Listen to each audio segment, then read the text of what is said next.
Every day, we come across stories. Some feel strange, even surreal, as time gently passes by. Tonight, we're diving into a tale from the Middle Ages.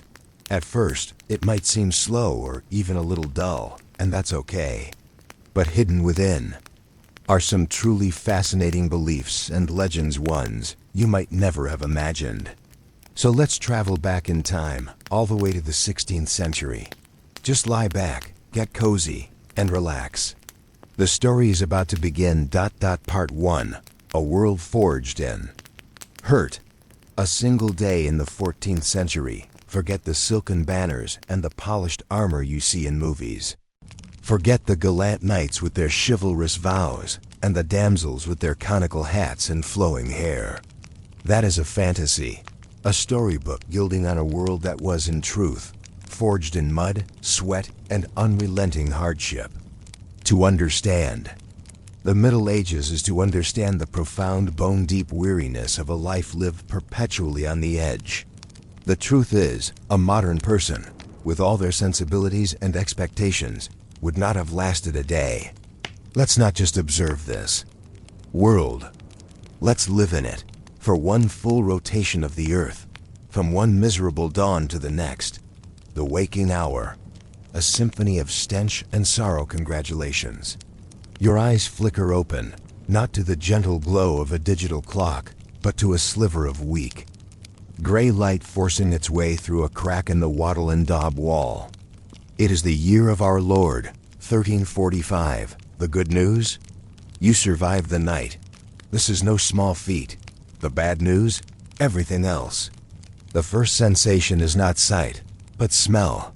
It is an ancient, layered, and inescapable perfume, a potent cocktail of damp earth, stale beer, unwashed human bodies, the sharp tang of goat urine, and the lingering spectral odor of something that died under the floorboards weeks ago. You are inhaling the very essence of your existence. Your name is Thomas. You are a peasant, a serf, bound to this land from the moment you were born, just as your father was, and his father before him. You are 25 years old, but your body feels like a relic. Your back is a roadmap of aches, your knees crackle like firewood when you move, and a dull, persistent throb lives in your lower jaw where a tooth has begun to surrender to decay. In this era, you are already well into the afternoon of your life. Your bed is not a bed. It is a coarse canvas sack, stuffed with straw, laid directly on the packed dirt floor. The straw is old, compacted, and damp from the perpetual chill that seeps from the earth. It is also a thriving metropolis for a civilization of fleas, lice, and other things that crawl and bite in the dark. You are their larder. You scratch a festering bite on your calf, the nail coming away with a flake of dried blood. This is as normal as breathing. You try to sit up, and the world swims for a moment. The single wool blanket you own, a prized possession, is stiff with accumulated grime and sweat. It hasn't been properly washed in your lifetime. Washing such an item is a monumental task involving hauling river water, a precious fire, and lime made from ash. It's easier to just let it be. It weighs as much as a small child and offers less comfort. Your home is a single smoky room. There are no windows, only wooden shutters that are kept closed against the cold, plunging the hut into a near-perpetual twilight. The floor plan is what a modern designer might call open concept, which is a polite way of saying there are no walls. You, your wife Eleanor, your 2 small children, and your elderly, wheezing father all share this space. But the guest list doesn't end there. In a corner, separated by a low, flimsy wicker partition, are the family's most valuable assets: goat and 3 chickens. Their warmth is a small blessing in the winter, but their smell and their droppings are a constant, fragrant reality. Privacy is a concept as foreign as a printed book. Every cough, every sigh, every rustle of straw is a public announcement. You see your wife, Eleanor, stirring beside you, her face smudged with soot from the fire.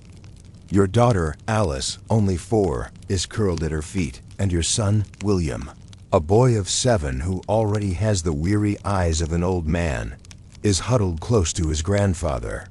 The old man's breath is a rattling wet sound that has been the soundtrack to your nights for a year.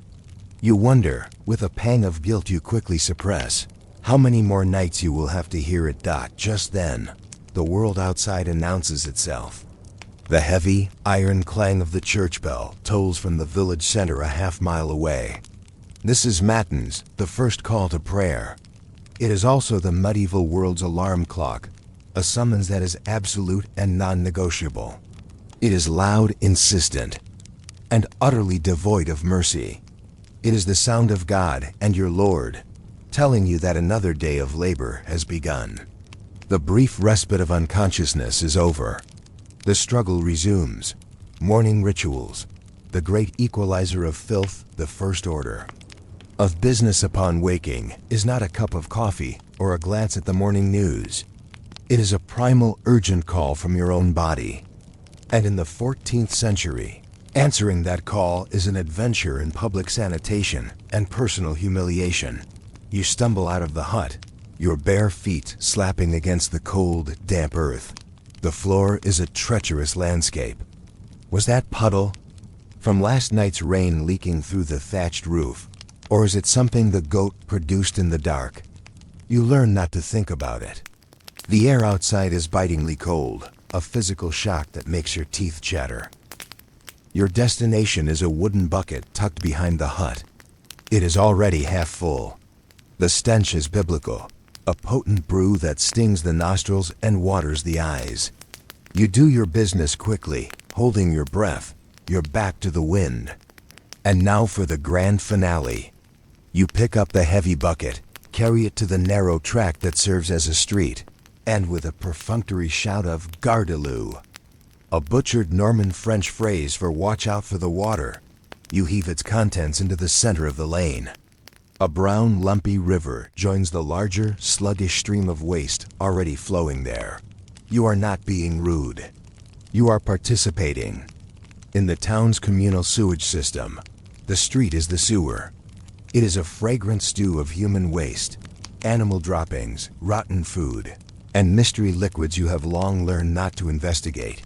If you lived in a larger, more prosperous town, like York or London, you might have access to a public latrine. This is no upgrade. It would be a long wooden bench over a running stream or a deep pit, with a series of holes cut into it.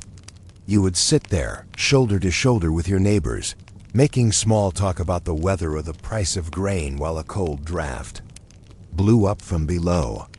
Privacy is a luxury for the soul, not the body. And toilet paper? It does not exist. You make do with what is at hand. A handful of straw from the stable floor, a clutch of broad leaves, carefully selected to avoid the stinging kind, a scrap of moss scraped from a damp wall, or, if you're feeling particularly indulgent, a piece of ragged, discarded wool. Often, it is simply nothing at all. This might explain why the formal handshake has yet to catch on. Even the nobility do not escape the indignity. In the Lord's castle that looms on the hill over your village, they have garderobes. These are small stone closets that jut out from the castle walls with a hole in the floor that opens to the air. The waste drops directly into the moat below, or, if the garderobe is high enough, it simply spatters against the castle wall. It is a clever design, except that savvy enemies have been known to scale the walls and enter the castle through the very shafts meant for excrement. Talk about a back door. Whether you are a serf like Thomas, a baron, or a king, the medieval toilet is a great equalizer. It is cold, public, dangerous, and perpetually disgusting. One slip on a wet stone path, and you are face first in the collected leftovers of your entire community. You have yet to eat, yet to work, yet to even think about washing, but you are already intimately familiar with the filth that defines your world. You wipe your hands on your tunic, where else? And trudge back to the hut. Breakfast awaits, breaking the fast. A gruel of survival. You survived the toilet. Surely you deserve a reward. A nice warm meal to fortify you for the day ahead. Something delicious, something comforting. You can forget all of that. This is the 14th century. Nothing is comforting. You squat on a low stool near the central hearth, where a small smoky fire struggles against the cold. The smoke is supposed to find its way out through a hole in the roof, but most of it decides to stay, filling the hut with an acrid haze that stings your eyes and coats your throat. Eleanor ladles a thick, grayish substance from a large iron pot into your wooden bowl. The pot is the heart of the home. It hangs over the fire perpetually, and its contents are a living history of the family's meals. Welcome to your daily ration of pottage. Pottage is less a recipe and more an ongoing edible experiment.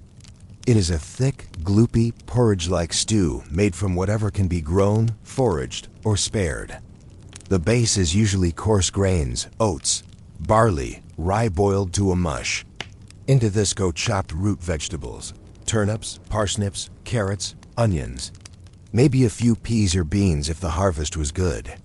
The defining characteristic of pottage is that it is never-ending. The leftovers from one day become the base for the next. New ingredients are simply dumped on top. The stew in your bowl could contain trace elements of a meal from last week or even last month. It has a sour, slightly fermented taste that you have come to associate with being alive. Alongside the pottage, Eleanor hands you a hunk of bread. This is not a light, airy loaf. It is a dense, heavy brick of dark rye or barley bread, so hard it could be used as a weapon. Wheat is a rich man's crop, reserved for the Lord's table and the communion wafer at church. Your bread is often bulked up with less than appetizing fillers to make the flour stretch further, ground acorns, dried peas, and in lean times, even sawdust or tree bark. You don't slice this bread. You negotiate with it, gnawing at its edges and dunking it into the pottage to soften its stony crust. The grit of the millstone is still in the flour, and you feel it grinding between your already aching teeth. What about a drink? You are not sipping fresh orange juice or a morning tea. You are drinking beer. Yes, at 6 in the morning. Eleanor passes you a leather tankard of what is called small beer. It is weak, watery, and low in alcohol, but it has one crucial advantage over water: it is safe. The brewing process involves boiling the water, which kills the parasites, bacteria, and general filth that contaminates the local stream. Everyone drinks it, including William and Alice.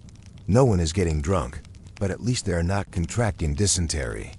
Clean water is a luxury you cannot afford. Meat, cheese, you might as well wish for a pile of gold. These are foods for feast days, Christmas, Easter, a saint's day, and only then if the Lord has been generous, or if you've managed to successfully hide a pig from the tithe collector. Most peasants like you will taste meat only a handful of times a year. Fresh fruit is available only when it falls from a tree, and it must be eaten quickly before it rots or is fermented into cider. Spices are the ultimate fantasy. A pinch of black pepper costs more than your entire wardrobe. Salt is a precious commodity, valuable enough to be locked away. Your food is seasoned with onions, garlic, and the lingering taste of wood smoke. You chew your gritty bread, gulp your sour beer, and swallow your lumpy pottage. You try not to think about the rat you saw scurrying near the grain sack last night, or the fact that the pottage has a slightly different, more pungent flavor today than it did yesterday. Breakfast in your world doesn't energize you. It doesn't delight you. It just happens to you. It is fuel, nothing more. A grim necessity to get your aching body through another day of backbreaking labor. And now that you are properly underfed, it is time to work like your life depends on it. Because it absolutely does. A livery of itch and misery. Getting dressed for the day, having filled your belly with a meal that would make a modern stomach churn. It's time to get dressed. Not that this is a lengthy or complex process. Your wardrobe is a model of minimalist efficiency. It consists of exactly one outfit, You pull on a rough, shapeless tunic made of coarse, undyed wool. It is the color of dirt, which is convenient for hiding stains. You have worn this same tunic every day for the last year. Before that, you wore another one until it literally disintegrated off your body. There is no seasonal fashion. There is. Only wear this until it falls apart. Underneath, you wear a simple linen shift, which is a slight improvement on the scratchy wool, but is just as soiled. Underwear? You've heard of such things, a luxury for merchants and nobles. You, like most of your peers, are going commando under layers of sweaty, unwashed fabric. The concept of a washing machine is pure witchcraft. Even simple soap is a rarity. Washing your clothes means hauling buckets of water from the river, heating it over a precious fire, scrubbing the fabric on a rough wooden board with a mixture of animal fat and caustic ash, lye, and then hoping for a rare sunny day to dry it. It's an all-day affair, and you have fields to plow. So your clothes are washed perhaps twice a year. As a result, your tunic is stiff with grime, stained with sweat, food, and mud, and carries a scent best described as a compost pile that's been marinating in a pigsty. And what of your shoes? If you are lucky enough to own a pair, they are simple leather-turned shoes, made of a single piece of untreated hide stitched together and then turned inside out. They offer as much arch support as a wet leaf and are perpetually damp. But today, one of your shoes has finally given up, the sole flapping uselessly. So like most peasants on most days, you will go barefoot.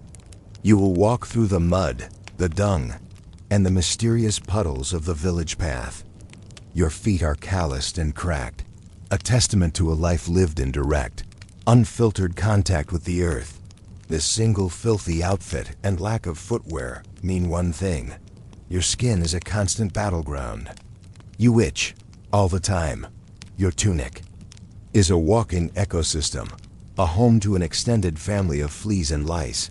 Bedbugs inhabit the straw of your mattress. Everyone has them. The lord in his castle is lousy. The priest in his cassock is lousy. The children are walking insect farms. There is no escaping it. Itching is so common, it's not even considered rude to do it in public. You will scratch your armpit with a stick while talking to the village reeve, and he won't bat an eye. He'll be too busy scratching his own scalp. Your skin is raw in places from the constant rubbing of the coarse wool. Your scalp is a constellation of tiny bites. If you develop a rash, a common occurrence from a combination of filth, sweat, and fungal opportunity, there is no dermatologist, no hydrocortisone cream. You might apply a poultice of mashed herbs, but mostly, you just endure it. That angry red rash will simply become your companion for the next 6 months, an unwanted medieval sidekick. Now, wrapped in your livery of misery and discomfort, it's time to head outside. The world awaits and it demands your sweat, your strength, and your very life force. You are dressed not for success, but for suffering, work, weather, and woe, the relentless grind time to head to work. There is no office, no desk, and certainly no chance of promotion. Your job, like that of 90% of the population, is simple. Don't die while laboring to make someone else richer. The sun is a pale, watery disk in the sky, but its presence signals the true start of your day. You work from sunrise to sunset. There's no clocking out, no concept of a weekend. You work 6 days a week. Sunday is your day of rest, mandated by the church, but that only means you don't work for the Lord. There is still livestock to feed, tools to mend, and your own small garden plot to tend if you are to keep your family from starving. You join the other men from the village, a silent shuffling troop heading for the Lord's domain, the vast fields that belong to him, which you are obligated to farm. Your tools are as rudimentary as your life: a heavy wooden hoe, a rusty sickle, and a primitive plow that you and another man will have to pull yourselves because the village's only pair of oxen are being used on the far side of the manor. The work is brutal and monotonous. Today's task is turning over the heavy, damp soil in preparation for spring planting. You dig your hoe into the earth, lift, turn, and repeat. The motion is jarring, sending shocks up your arms and into your aching back. Hours pass. The sun climbs higher. The only sounds are the rhythmic thud of hoes, the grunts of exertion, and the ever-present wind. No one cares if you are tired. No one is asking about your mental health. If you pause for too long, the Lord's Reeve, grim-faced man who acts as the manor's foreman, will be there with a sharp word or a sharper stick. You are not a person. You are a unit of labor. For Eleanor, the day is no easier. She does not just do field work. She is expected to manage the household. This means caring for the children, fetching water from the well, a treacherous, back-breaking task, spinning wool into thread for hours on end, tending the chickens, cooking the pottage, and pretending her husband's lice infestation isn't slowly migrating to her side of the straw mattress. If she is strong, she will also join you in the fields for part of the day, a baby strapped to her back, and through it all, you are at the mercy of the weather, which in the medieval mind is a form of ongoing punishment from the heavens. Today is cold, a damp chill that seeps into your bones. But winter is worse. With no insulation and a meager fire, your hut becomes a frozen box. You huddle together for warmth, your breath misting in the air, and wake with your nose and toes numb. Frostbite isn't diagnosed. It's just called bad luck. Gathering firewood from the Lord's forest is often illegal poaching and can result in a fine or a flogging. You can literally be punished for trying to stay warm. Summer, when it comes, is no blessing. It is a different kind of torment. Your hut transforms into a clay oven. There is no fan, no cross breeze, and absolutely no deodorant. You sweat through your single layer of wool, but you cannot remove it. Showing too much skin is scandalous and invites sunburn and insect bites. The flies, drawn by the scent of unwashed bodies and fermenting waste, are a biblical plague. In the fields, the sun is a merciless tyrant. There is no sunblock. Heat stroke is simply called taking the bad turn, and the cure is to be dragged to the shade of a tree and hope you wake up. You grip your hoe, ignoring the fresh blister forming on your palm. Your back screams, your stomach growls, and the damp cold has settled deep in your joints. You keep digging. In the Middle Ages, your job is not a career. It is a slow-motion endurance test, a race against starvation that you run every single day. Faith, fear, and the finality of life as dusk begins to settle, painting the sky in bruised shades of purple and gray. The church bell tolls again for Vespers. Your workday is over. You shuffle back to your hut, your body a symphony of pain. You might think the day is winding down, but don't get too relaxed. God is watching. So is the priest. And so is your neighbor Agnes, who will absolutely rat you out if you miss mass. In your world, religion isn't just a part of life.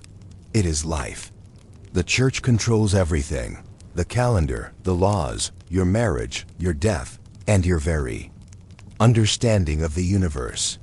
It is your spiritual landlord, and you are always behind on the rent. Sin is everywhere. Did you forget to bow your head when the priest passed? Sign. Did you have an impure thought about the milkmaid? Sin. Did you work on a holy day? A grave sin. And hell is not an abstract concept. It is a vivid, terrifying reality. The priest describes it in glorious, gruesome detail from the pulpit on Sundays. Rivers of fire, lakes of boiling blood, demons with pitchforks, and an eternity of wailing. If the plague doesn't scare you, eternal damnation certainly will. Cannot read the Bible for yourself. It is written in Latin, a language reserved for the clergy and the nobility. You rely entirely on the church to interpret God's will for you. If the priest says your crops failed because you didn't pray hard enough, you have no choice but to believe him and kneel harder. A tenth of everything you produce, your grain, your eggs, your labor, is a mandatory tithe to the church. Evening, after your meager dinner of leftover pottage and more stale bread, there is little to do. It is dark. Candles made of tallow animal fat are expensive and smell awful, so they are used sparingly. There is no entertainment, save for the stories your father might tell, his voice a low rasp in the smoky darkness. He tells tales of saints, of local folklore, and of the green man who lives in the woods. These stories are a small flicker of magic in a world of relentless gloom. But looming over everything is the specter of an early and unglamorous death. You are 25, but you have already outlived many of your childhood friends. Disease, malnutrition, or one bad winter is all it takes. Infant mortality is staggering. You and Eleanor have already buried one child, a tiny girl who succumbed to a fever before her first birthday. You don't talk about her. The grief is a stone you all carry in silence. Women face the particular lottery of childbirth. With no sterile tools or medical intervention, bringing a child into the world is one of the leading causes of death. For men, the dangers are different, but just as present. An infection from a simple cut, a farming accident, a drunken brawl in the village, or being conscripted to fight in one of the Lord's endless, pointless wars. You lie back down on your sack of pestilent straw. Your body is exhausted, but your mind churns. You think of the rent owed to the Lord, the failing plow, the ache in your tooth. You listen to your father's labored breathing and pray he makes it through the night. You pray for a better harvest. You pray that the rash on your daughter's arm isn't the first sign of something worse. You pray for deliverance, for heaven, for an end to the struggle. This was a single day, a day of filth and fear, of labor and lice, a day repeated with soul-crushing regularity for a lifetime. This was the reality of the Middle Ages, not the romantic myth. It was a world where survival was the only victory, and yet, in the darkness of the hut, Eleanor reaches out and takes your hand. Your son, William, shuffles closer to you in his sleep. In that small silent gesture, in that shared warmth, there is a flicker of something else. Not joy, not hope, but a stubborn, resilient connection. A refusal to be completely extinguished by the overwhelming darkness. It is the most human thing in the world. And it is, perhaps, the only thing that will get you through to the next merciless dawn. Part 2. The Empress of Ambition. The Ascent of Catherine the Great History is often told through the lives of men, of kings and conquerors who stride across the world stage. But sometimes a woman, armed with little more than a formidable intellect and an unquenchable will, can seize that stage and redefine the very nature of power. Such a woman was Catherine the Great, an empress who was not born to her throne, but who took it, held it, and used it to drag a sprawling, medieval empire into the modern age. From minor princess to imperial pawn, the arrival in a savage Eden. She was not born Catherine, nor was she born Russian. She entered the world in 1729 as Sophie Friedrich August von Anhalt-Zerbst, the daughter of a minor German prince whose title was far grander than his actual influence or wealth. Her childhood in the dreary Prussian duchy of Stettin was strict, loveless, and intellectually stifling. Her mother, Johanna, was a cold, ambitious social climber, obsessed with marrying her daughter into a position of power. Her father was a distant, dutiful military man. From this unpromising soil, Sophie grew into a young woman of remarkable gifts, a razor-sharp mind, an insatiable appetite for books, a quiet, observant nature, and a burning, secret hunger for a life larger than the one she was offered. Her chance came, as it often did in 18th century Europe, in the form of a strategic marriage proposal. The Empress of Russia, the formidable and eccentric Elizabeth Petrovna, was searching for a wife for her heir, her nephew Peter of Holstein-Gottorp. Peter was a disaster, awkward, cruel, infantile, and possessed of a fervent, slavish adoration for Russia's archenemy, Frederick the Great of Prussia. Elizabeth, childless herself, hoped a pliable and grateful German princess could produce a legitimate heir and perhaps temper Peter's disastrous personality. The 15-year-old Sophie, with her noble blood and reputation for quiet grace, fit the bill perfectly. In the brutal winter of 1744, Sophie and her mother embarked on the arduous journey to Russia. It was a journey from obscurity into a world of almost unimaginable wealth and savage brutality. She arrived in St. Petersburg, a city of Baroque palaces built on a frozen swamp, wearing thin German fabrics wholly inadequate for the Russian winter. She was a pawn in a game played by empires, pushed forward by her calculating mother like a piece on a chessboard. But Sophie, even at 15, had already decided she would not be a pawn. She would be a queen. Her first and most crucial move was a total reinvention.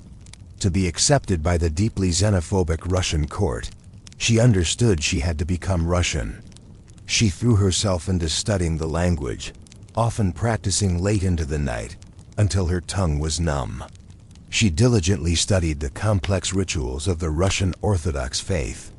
During one of these late-night study sessions in the frigid palace, she contracted a severe pleurisy that nearly killed her. As she lay delirious with fever, she refused a Lutheran pastor, demanding an Orthodox priest instead. It was a masterful political calculation from a dying teenager. She survived, and the court took notice. Shortly thereafter, she formally converted. She was baptized into the Orthodox faith, shedding the name Sophie and taking the one that would echo through history: Yekaterina Alexeyevna, or Catherine. The ceremony was a public spectacle, a symbolic act of life-altering importance. She was not just changing her religion. She was severing her past, burning the bridge back to her dreary German life. As she stood there, a quiet, determined girl, in a fur-trimmed coat, no one could have predicted the betrayals, the coup, the wars, and the empire that lay ahead. But from that moment on, Catherine stopped planning to survive the Russian court. She began planning to conquer it. The Gilded Cage, a marriage of misfits and a court of vipers. Catherine's marriage to Grand Duke Peter was meant to be her coronation, the final step in securing her place in the Russian royalty. Instead, it became a 17-year sentence in a gilded cage. The marriage was a catastrophe from the very beginning. Peter, the heir to the Russian throne, was not the dashing prince of fairy tales. He was a deeply damaged and deeply unpleasant man. He was petty, prone to violent mood swings, and possessed a startling lack of intelligence or curiosity about the empire he was supposed to one day rule. His true passions were his toy soldiers, which he would arrange in elaborate, hours-long drills in his chambers, and his violin, which he played with excruciating ineptitude. He openly despised Russia, its people, its religion, and its customs. He saw the court as a prison and dreamed of transforming it into a carbon copy of his beloved Prussia. His cruelty was not just political, it was personal. He showed Catherine nothing but contempt, often humiliating her in public. He took a series of mistresses, flaunting them openly, while their own marriage remained unconsummated for years. He was by all accounts impotent or simply uninterested, leaving Catherine a virgin wife, her primary duty to produce an heir unfulfilled. While Peter retreated into his world of military fantasy, Catherine did the opposite. She doubled down on her Russification. She perfected the language until she spoke it with only a trace of an accent. She befriended powerful courtiers, charmed the military officers of the Imperial Guard, and cultivated a reputation for dignity, piety, and profound grace. She became a stark living contrast to her boorish, un-Russian husband. The court, and, more importantly, the Empress Elizabeth, saw the difference. The Russian court was a viper's nest of shifting alliances, whispered gossip, and brutal power games. It was a world where a misplaced word could lead to exile in Siberia, and a failed alliance could end with a quiet execution. Catherine was watched constantly. Her letters were intercepted and read. Her friendships were monitored. Her every move was scrutinized. She was surrounded by enemies, including her own mother, who was eventually expelled from Russia for acting as a spy for Prussia. In this environment of intense pressure and isolation, Catherine found her salvation in books. She began a secret, voracious correspondence with the great minds of the European Enlightenment. She read Montesquieu's The Spirit of the Laws and was captivated by its ideas of governance and the separation of powers. She devoured the works of Voltaire, absorbing his critiques of tyranny and religious intolerance. While others at court were engaged in petty intrigues, Catherine was building a philosophical foundation, a vision for a modernized, enlightened Russia. She was educating herself to be the ruler her husband could never be. After years of a childless marriage, the pressure from Empress Elizabeth to produce an heir became unbearable. Catherine, likely with the Empress's tacit approval, took a lover, a handsome and well-connected young officer named Sergei Saltykov. In 1754, she finally gave birth to a son, Paul. While Peter was the legal father, the boy's true paternity has been a subject of historical debate ever since. But it didn't matter. Russia had its heir, and Catherine's position at court was, for the moment, secure, but she knew her security was temporary. She was still the wife of a man unfit to rule, a man who openly spoke of divorcing her and imprisoning her in a convent once he took power. As Empress Elizabeth's health began to fail in the late 1750s, Catherine knew a transition was coming. She waited, she observed, and she planned. She had learned the brutal calculus of the Russian court. The throne was not something one simply inherited. It was something one had to take. The coup, a gamble for an empire on Christmas Day, 1761, Empress Elizabeth died. After 17 years of waiting in the wings, Catherine's husband became Tsar Peter III. His reign would last only 6 months. It was a masterclass in how to lose an empire. Peter began unraveling almost immediately. One of his first acts was to end the 7 Years' War with Prussia, a war Russia was on the verge of winning. He not only made peace but formed an alliance with his hero, Frederick the Great, returning conquered territories and effectively betraying Russia's allies. This act alone was seen as a national humiliation. He then launched a frontal assault on the pillars of Russian society. He alienated the powerful Orthodox Church by confiscating its lands and mocking its rituals, proposing reforms that would have made priests dress like Lutheran pastors. He insulted the Imperial Guard, the elite military regiments who were the traditional kingmakers in Russia, by forcing them to adopt Prussian-style uniforms and drills, and by creating his own personal guard of Holsteiners whom he favored above all others. He offended the nobility with his erratic behavior and his contempt for Russian tradition. And all the while, he openly planned to dispose of Catherine. He moved his mistress, Elizaveta Vorontsova, into the Winter Palace and talked constantly of divorcing Catherine, declaring her son Paul illegitimate, and imprisoning her for life. Catherine knew her time was running out. The conspiracy against Peter, which had been simmering for months, now boiled over. The key players were the Orlov brothers, a clan of charismatic and ambitious officers in the Imperial Guard. The most prominent, Gregory Orlov, was Catherine's current lover, a man of immense charm and physical courage. With his 4 brothers, he commanded the loyalty of the guards. They were the muscle of the coup d'etat in the pre-dawn hours of June 28, 1762. While Peter was away at his summer palace of Oranienbaum, the conspirators made their move. Alexei Orlov, Gregory's brother, galloped to the palace where Catherine was, staying and woke her with the words, "It is time to get up. All is ready for you to be proclaimed." Catherine, showing nerves of steel, dressed quickly in the uniform of an officer of the guard and rode into St. Petersburg. The elite regiments, already primed by the Orlovs, immediately declared their allegiance to her. She was escorted to the Fado, Kazan Cathedral, where the clergy proclaimed her the reigning empress and autocrat of all the Russias. By midday, the entire city, the government, and the military had sworn fealty to her. It was a stunningly swift, audacious, and completely bloodless coup.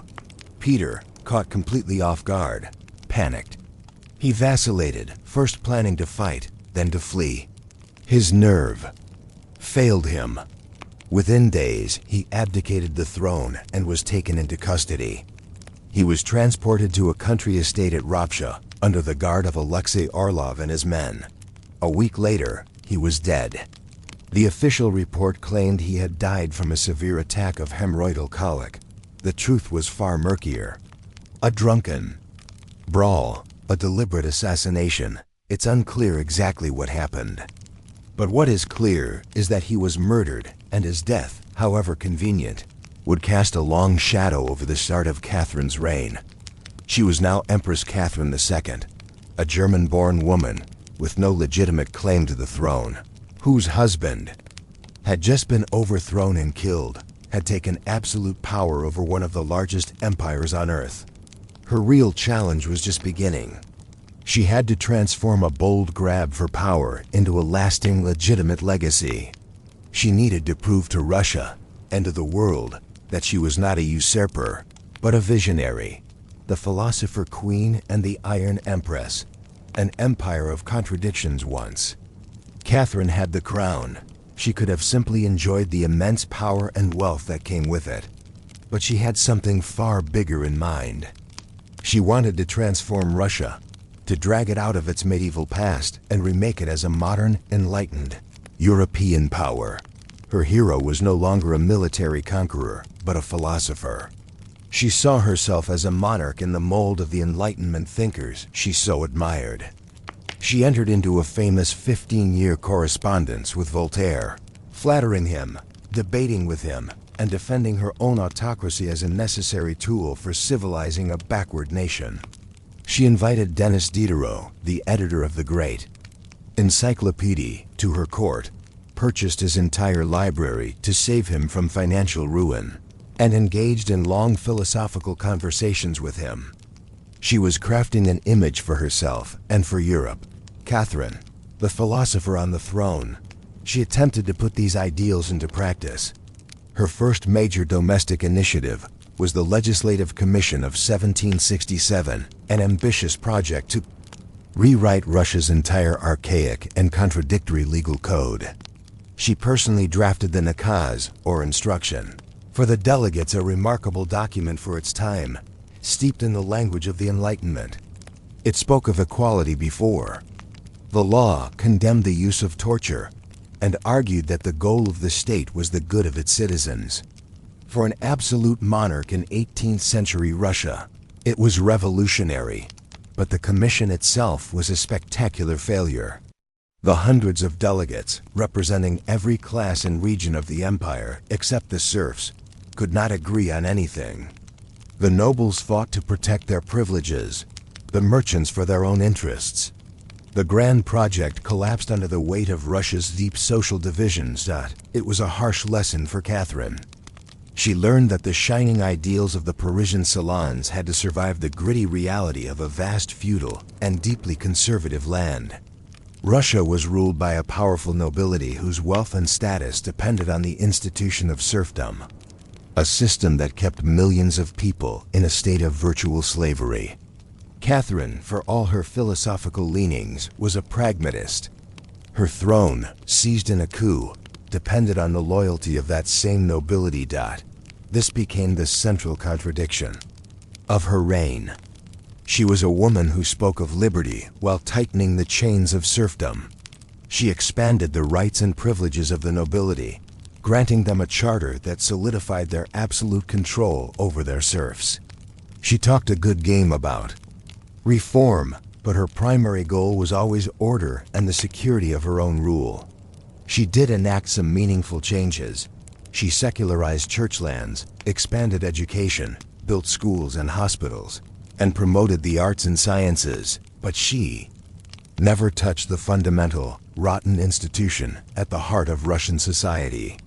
She was an empress walking a tightrope between ideology and survival, a ruler with an iron hand tucked inside a velvet glove. The great game, forging an empire of fear and envy, while her domestic reforms were often cautious and contradictory. Catherine's foreign policy was anything but. She was not content to simply rule Russia. She wanted to expand it, to make it an empire worthy of fear, admiration, and envy. Where Peter the Great had opened a window to the west, Catherine aimed to knock down the walls. Her primary target was the crumbling Ottoman Empire to the south. In a series of brilliant and brutal wars, her armies, led by gifted generals like Gregory Potemkin and Alexander Suvorov, crushed the Turks. These victories were transformative. Russia captured the northern coast of the Black Sea, and in 1783, Catherine achieved the centuries-old dream of Russian Tsars, the annexation of the Crimean Peninsula. This gave Russia access to warm water ports, allowing it to build a powerful navy and project its influence into the Mediterranean. These weren't just military victories. They were symbolic. Russia was no longer a peripheral player. It was a dominant force in Europe. To the west, she turned her gaze on Poland. The once mighty Polish-Lithuanian Commonwealth was weak and fractured. In a series of cynical diplomatic maneuvers, Catherine colluded with Austria and Prussia to carve up the struggling nation. Over 3 partitions, Poland was progressively devoured by its powerful neighbors until, by 1795, it was completely erased from the map. Russia claimed the lion's share of the territory, absorbing millions of new subjects. Catherine was not just conquering with armies. She was colonizing with ideas. New cities, Odessa, Sevastopol, Kherson, were founded in the newly acquired southern territories. She invited German settlers to cultivate the fertile steppes.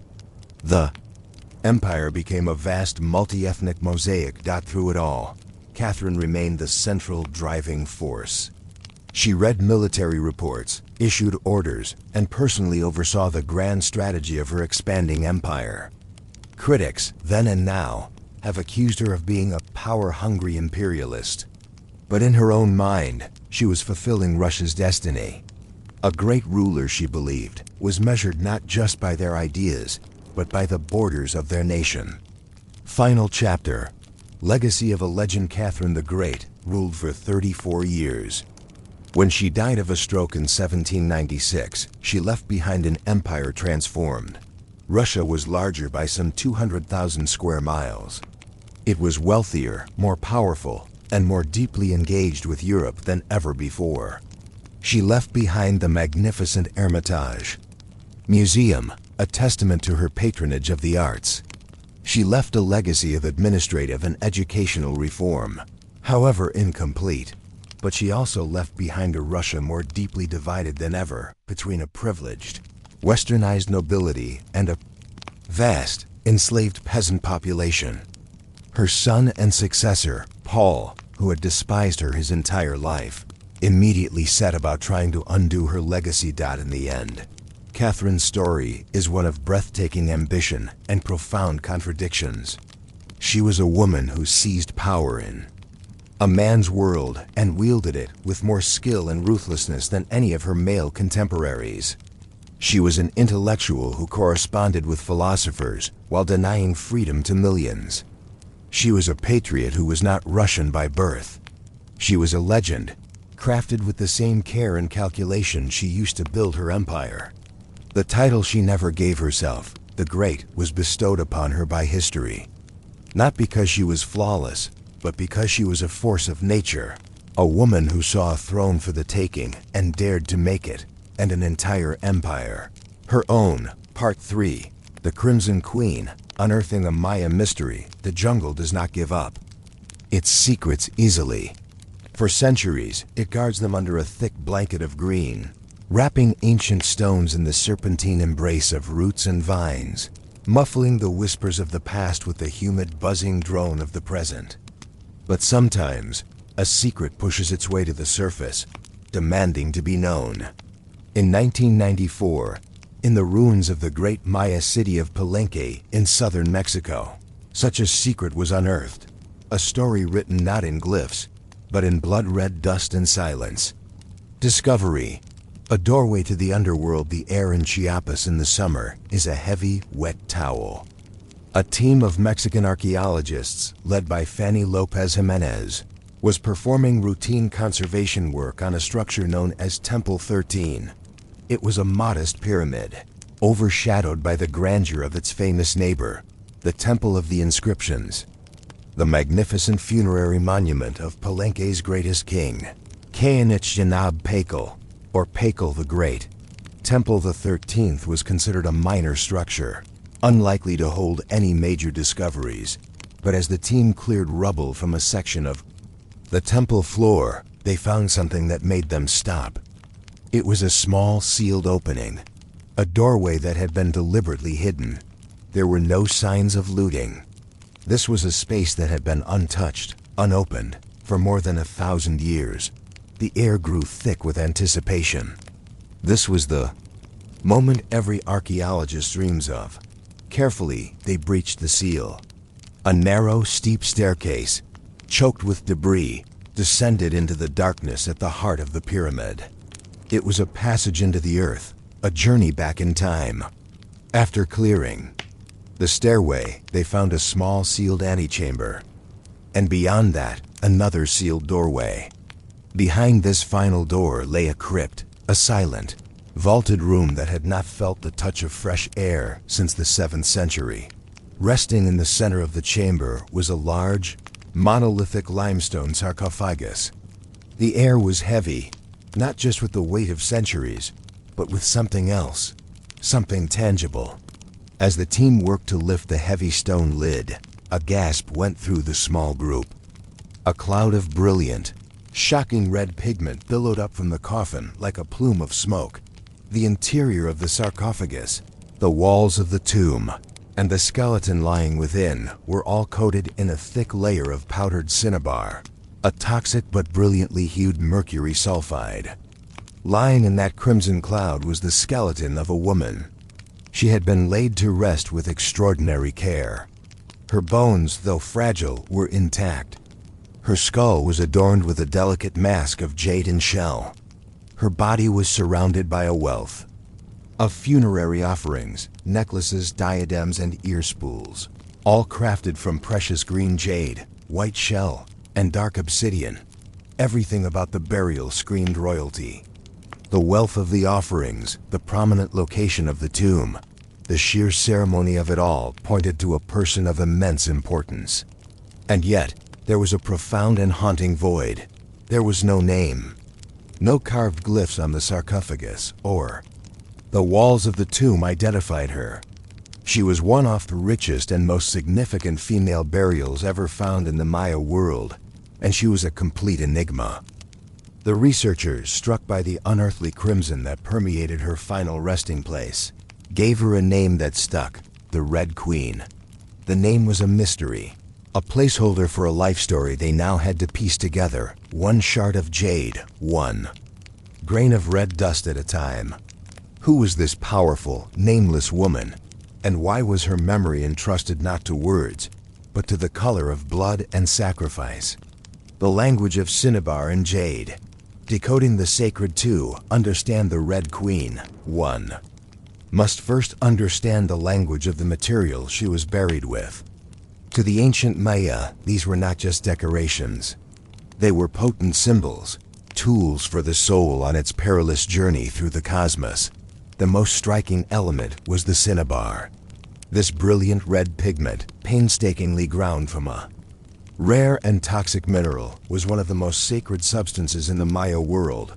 Its color was no accident. Red was the color of the rising sun in the east, the direction of birth and renewal. It was the color of blood, the very essence of life, and a key component in sacrifice, the ritual that nourished the gods and maintained cosmic order. To cover the dead in cinnabar was to imbue them with the power of rebirth, to magically preserve their life force for the transition into the divine realm. Death was not an end, it was a passage. The Red Queen was being prepared not just for burial, but for deification. But cinnabar had another, more dangerous property. It is a mercury sulfide, highly toxic. Prolonged exposure can lead to tremors, hallucinations, and death. The Maya likely did not understand the chemistry, but they surely felt its strange potency. It was a substance of power, volatile and dangerous. To use it so lavishly, to literally bathe the corpse and the tomb in it, was to make a powerful statement. This was no ordinary mortal dot. This is where the mystery deepens and connects. In all of Palenque, only one other royal burial featured such. An intense use of cinnabar, that of Pakal the Great. His body, in its grand sarcophagus next door, was also saturated in the red powder. This could not be a coincidence. It was a shared ritual, a deliberate echo, a link between the two tombs that was as powerful as any inscription. And then there was the jade. The Red Queen was draped in it. Her haunting mask was a mosaic of finely cut jade tiles, its serene expression meant to give her a divine face for her meeting with the gods. Heavy necklaces of jade beads covered her chest. Jade was the most precious substance to the Maya, more valuable than gold. It was not precious for its rarity alone, but for its symbolism. Its cool, green hue represented the green of young maize, the crop that sustained life. It symbolized water, vitality, and the breath of life itself. To be buried in jade was to be wrapped in the promise of eternal life. Other objects in the tomb added to the story. Tiny bone needles and obsidian blades might have been tools for ritual bloodletting, a common practice among the elite to honor the gods. A small, intricately carved bone pin, a faint echo of a voice lost to time, was found near her skull. Ceramic vessels, still sealed, likely held food, drink, or sacred incense to nourish her spirit on its journey. Every object was a word in a sentence in a story of power, reverence, and a journey into the sacred underworld.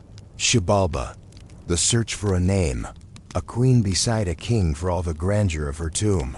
The Red Queen left behind a frustrating silence. Who was she? The moment her tomb was opened, the scholarly detective work began, and one name quickly rose to the top of the list. Zakbu Ajaw. Zakbu Ajaw was the wife of Pakal the Great. She was a woman of noble lineage from a nearby city who married into the Palenque dynasty at a young age. She was more than just a consort. She was a key figure in Pakal's long and glorious reign.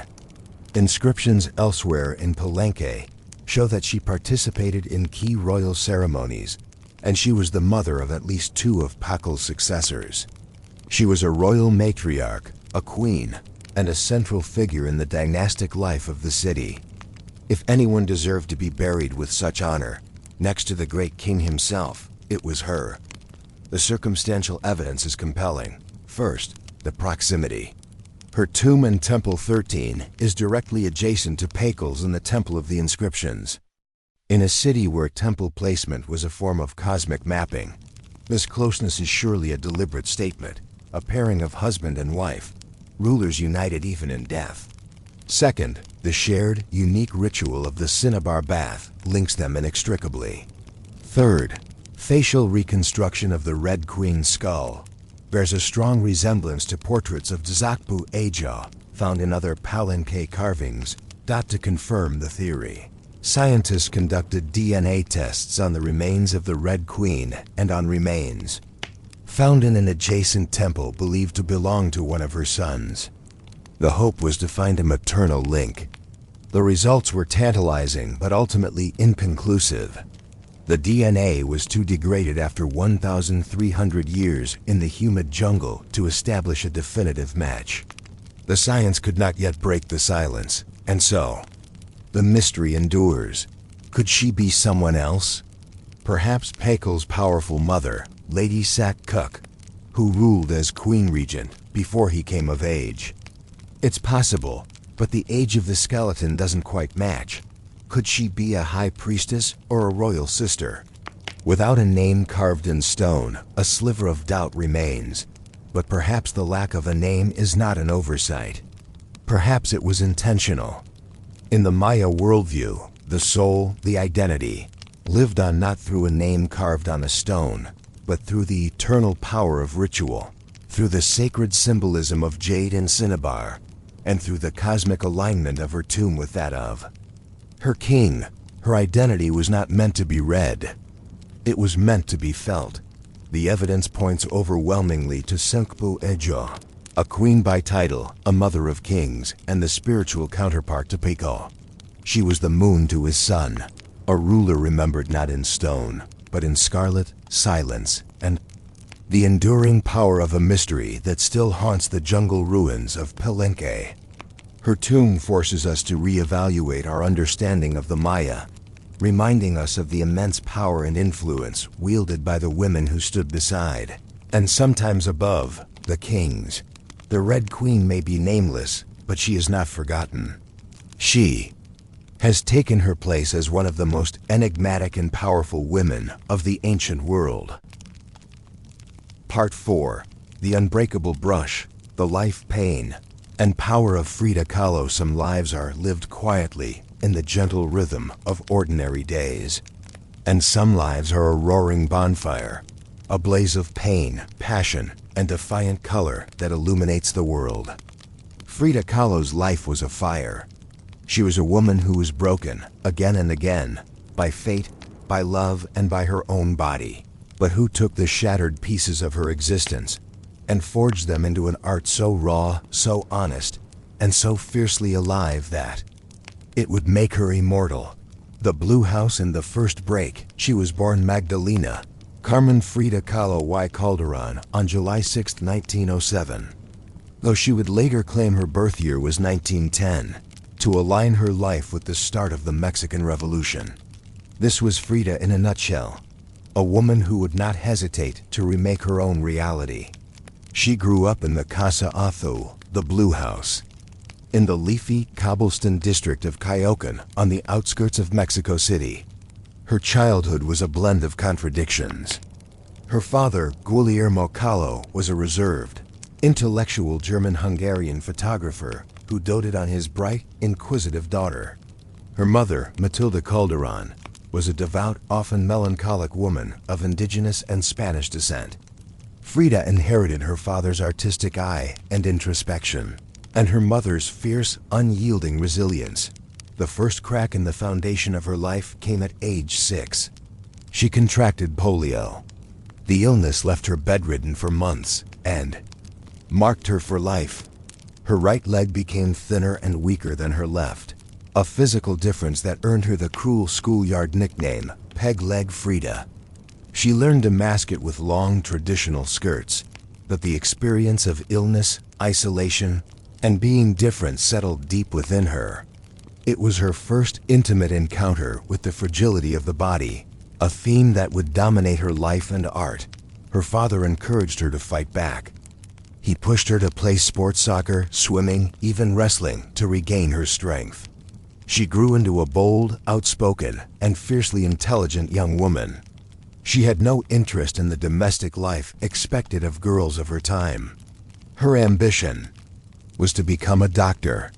At 15, she was one of only 35 girls accepted into the prestigious National Preparatory School in Mexico City, the intellectual heart of the nation. There, she flourished. She was known for her rebellious wit, her radical political ideas, and her unique sense of style. She joined a group of young intellectuals called the Cachuchas, who debated philosophy, art, and communism. She was drawn to revolution in all its forms. She was a girl on fire, a mind crackling with ideas, her future stretching out before her like a clear, open road. But that road was about to come to a devastating, screeching halt. The accident, a body impaled, an artist born September 17, 1925. It was the day. Frida Kahlo's life was split in two, the girl she had been, and the woman she was forced to become. She was 18 years old. After school, she and her boyfriend, Alejandro Gomez Arias, boarded a rickety wooden bus for the ride home. They were laughing, teasing each other. Moments later, the bus collided with an electric streetcar. The impact was catastrophic. The streetcar crushed the bus against a wall, splintering wood and flinging bodies like dolls in the chaos. A jagged iron handrail, torn from the bus, became a spear. It entered Frida's left hip and exited through her pelvis, impaling her completely. Her spinal column was fractured in 3 places. Her collarbone was broken. Her right leg, already weakened by polio, was shattered in 11 places. Her ribs were fractured. Her shoulder was dislocated. Her foot was crushed. She lay on the street, bleeding, her clothes torn from her body. In a moment of bizarre, surreal horror that could have come from one of her own future paintings, a packet of powdered gold an artisan had been carrying on the bus burst open, showering her broken, bloody body in glittering dust. As one witness later recalled, she looked like a strange, broken ballerina. She was taken to the Red Cross hospital, where doctors initially thought her injuries were too severe to survive. But she did survive. She spent a month in the hospital, and many more months at home, her life becoming a living hell of pain, infection, and uncertainty. She was encased in a series of plaster and leather corsets to hold her shattered torso together. She lay flat on her back, immobile, staring at the ceiling of her room. Her dream of becoming a doctor was gone, shattered along with her spine.